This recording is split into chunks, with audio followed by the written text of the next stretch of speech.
The following opinions are solely those of BoatTEST.com and its test captain.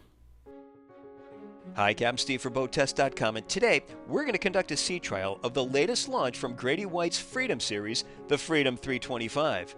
She serves a much-needed mission of filling a gap in this popular lineup, and with her CV2 hull, she should present good performance. Let's get right into it by first taking a look at her operational features. To the starboard quarter of the cockpit is the battery management panel. The ship's main electrical panel is in the starboard console, 120 volt to one side, 12 volt to the other. The foredeck has two 8-inch pull-up cleats and all the way forward, a flip-up nav light, all of which can be pressed into the down position so that we have a smooth surface for while we're fishing. A turn and lock latch allows us to open up the hatch that stays open with a gas assist strut, and inside we have a ProFish windlass leading out to a through-the-stem anchor roller, all stainless steel. Safety latch, cleat for securing the rode over to the side. Controls, plus we also have controls at the helm. Taking a look at the helm, it starts with a for-real compass that I'm happy to see, not an afterthought compass, and it's directly in line with the steering wheel. Soft touch dash, off-color panel, and it's plenty wide enough for populating with electronics. Two drink holders, Yamaha command link, trim tabs, rocker switches, and I like to see the horn red so it stands out, a remote control for the Fusion stereo, the Helm Master joystick, Yamaha's digital ignitions, and controls over to the right-hand side. The steering wheel includes a steering knob, and it is also mounted to a tilt base. Over to the right-hand side, we have the same storage shelf that's padded at the bottom for your phone, and it has an accessory plug plus USB connectivity. That's sort of redundant because the stereo is also Bluetooth capable.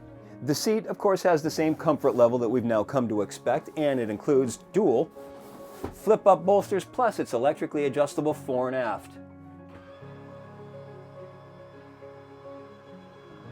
Down below is a molded footrest and a recessed area for the conveniently located fire extinguisher. And I have to say, I really like the tempered glass windshields. The size of it gives great visibility. It goes all the way up to the top, so we don't have isoglass to look through, nor do we have a gap in the middle that's going to be right in my line of vision. Plus, take a look at these windshield wipers. They have integrated washers, and I can easily see how all of this was built right in to the frame of the hardtop. And underneath the hatch is a mechanical room with all of the components easily accessible. 5 kW Fisher Panda generator, 2 engine start batteries, 2 house batteries, bilge pump, and notice the seacocks all have handle extensions that are all accessible through the removable deck plate. The Grady-White Freedom 325 has a length overall of 33 feet 1 inch, a beam of 10 feet 9 inches, and a draft of 24 inches. With an empty weight of 9,300 pounds, half-fueled, 2 people, and test power, we had an estimated test weight of 12,598 pounds. With a pair of 300 horsepower Yamaha 4-strokes turning 15.5 by 17 SWS II SDS props, we reached our top speed of 48.1 miles per hour at 6,000 RPM. We measured a best economic cruise at 3,500 RPM and 27.1 miles per hour. At that speed, the 17.2 gallon per hour fuel burn translated into 1.6 miles per gallon and a range of 409 miles, all while still holding back a 10% reserve of the boat's 288 gallon total fuel capacity. Thanks to her CV2 hull, we reached planing speed in 3.5 seconds, accelerated to 20 miles per hour in 5.3 seconds, and 30 came and went in 8.2 seconds. About 7 clicks of the engine trim gets her into her running attitude. The Freedom 325 has a sporty feel to her handling. With flat calm conditions, we were left with crossing wakes to see how the CV hull handles chop, and it was impressive. From the side, she hits the wake with a solid blow, but her heavy build transfers that to the whole boat, so there's no sensation of pounding whatsoever. Spray is kept low and wide. Her buoyancy lifts her across the waves, and as she re-enters, it's a graceful press into the water, with her re-stabilizing quickly for a clean and smooth transition. With the wakes head on, it's a little more than a clean slice through. Turn tests were even better. She turns as if on rails with a good roll that initiates the turn, that negates the centrifugal force and keeps everyone well placed in the seats. We found no chine walk whatsoever, but more importantly, she rights quickly. These two combinations should prove quite beneficial when running in quartering seas. I would expect a ride with good tracking and stability.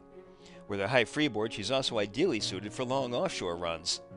She'll also dig her shoulder in with a hard turn held on, so go ahead and add throttle to keep the speed up. Otherwise, shallow the turn up a bit.